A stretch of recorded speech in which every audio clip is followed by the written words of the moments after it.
pessoal, beleza?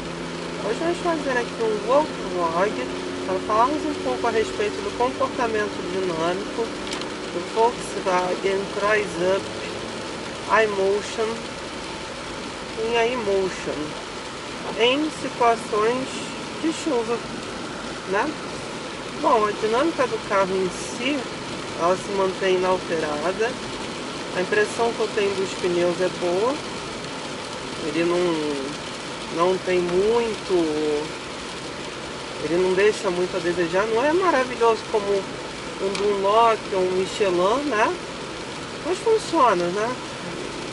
Você tem que ter um cuidado a mais porque estamos falando de um carro que não é baixo e de um carro que não tem controle de tração e estabilidade e tem um entre-eixos curto, né? Não é tão curto, novamente eu falo, como um Palio, como um Mobi, como um Uno, mas isso acaba tornando o carro um pouco mais agressivo, principalmente em termos de curvas, né?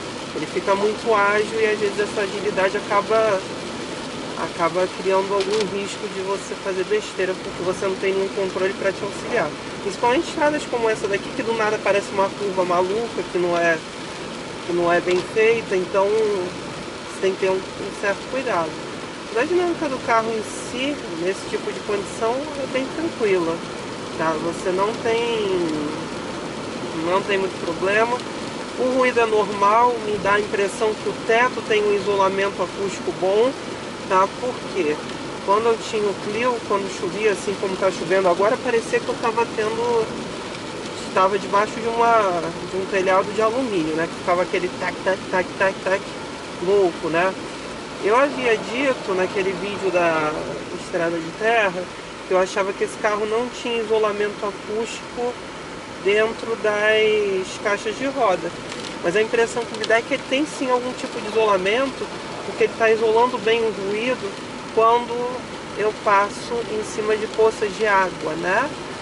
Não é como, por exemplo, como naquele caso de São José das Três Ilhas, que eu estava passando as pedras e elas batendo. Então, às vezes é algum tipo de isolamento que ele só consegue isolar a água, porque a água não é algo que vai amassar, né? Vai bater muito forte, né? Ela não tem a mesma resistência, né? Não sei como explicar isso, né? Na batida na lataria do carro. Então ele assim, ele consegue se comportar muito bem nesse tipo de situação. É um carro muito seguro.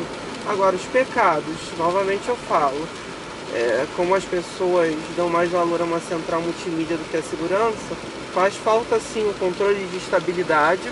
O controle de tração, nesse caso, ele só ajudaria na hora da partida. Ele ajuda também, por exemplo, numa curva dessa, se eu desse uma acelerada mais forte, ele evitaria que eu saísse de frente, né? Que é o que pode acontecer com a pista molhada e ainda mais com a mistura de óleo nela, né? Mas o controle de estabilidade sim faz falta, até mesmo para aumentar a segurança. E como existe no modelo europeu, não havia por que não existir aqui no Brasil. Principalmente agora que a Volkswagen coloca o Up como um carro mais sofisticado, né? Não como um carro apenas de entrada, como ela havia feito na época desse Cruise-Up, né? Então, nesse momento faz falta sim ter a opção do controle de estabilidade, né? Até porque o Polo, propriamente dito, quando tem esse motor 1.0 TSI, que foi lançado agora, ele também tem o controle de estabilidade integrado, né? Então acho que seria uma boa adição para aumentar a segurança. Quando você já conhece o carro, você sabe que você não pode fazer certas coisas, né? Com chuva, nenhum carro, né? O controle de estabilidade é só para te ajudar numa situação extrema. Por exemplo, tem óleo aqui nessa pista, eu não estou vendo, óbvio, né? O carro vai escorregar, ele vai me segurar o carro. O que se torna mais difícil quando eu teria de fazer na mão, né? E quem não tem muito conhecimento acaba não sabendo como fazer, né? E aí acaba fazendo besteira, perdendo controle e chegando a capotar o carro, e isso independente de ser o Up, tá? Tô falando aqui do Up, e ainda mais nessa era dos carros altinhos, né? Como todo mundo ama um SUV, Isso realmente acaba fazendo falta, porque melhora realmente nessas situações, né, aquela situação do alce, né, do desvio também, né, principalmente aqui é uma estrada com muito buraco, né, ela acaba melhorando essa situação. Mas assim, comportamento muito bom, muito tranquilo de dirigir. Tá? Você não tem problemas assim para manter a trajetória do carro, o carro não perde trajetória. Nas curvas ele vai bem, tá? A absorção de impacto se mantém igual, né? Não tem nem por que mudar. Então é muito tranquilo de dirigir esse carro nesse tipo de condição. E a palheta melhorou, porque essa palheta daqui, ela estava frisando até uns dias atrás, agora ela não está mais frisando, graças a Deus. Esse carro, o que acontece? Como eu já expliquei para vocês, ele ficou parado durante 3 anos, né?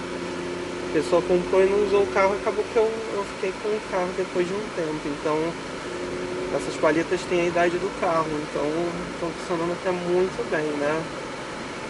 É bem tranquilo, tá? Não tem muito mistério não. A direção é pesadinha, mas perfeita. Principalmente nesse tipo de situação, é bom você ter uma direção assim, que não seja excessivamente leve, porque ela acaba te transmitindo bem a sensação do solo, né? E você acaba se tornando mais difícil de você perder o controle do carro, né? Numa direção muito leve, conforme você vai pegando a velocidade, qualquer coisinha que você faça no volante, você já sai da trajetória. Numa direção como essa, não, né? Ele vai bem tranquilo. Então, assim, é bem cômodo de usar, é bem tranquilo nessa situação, não tem mistério.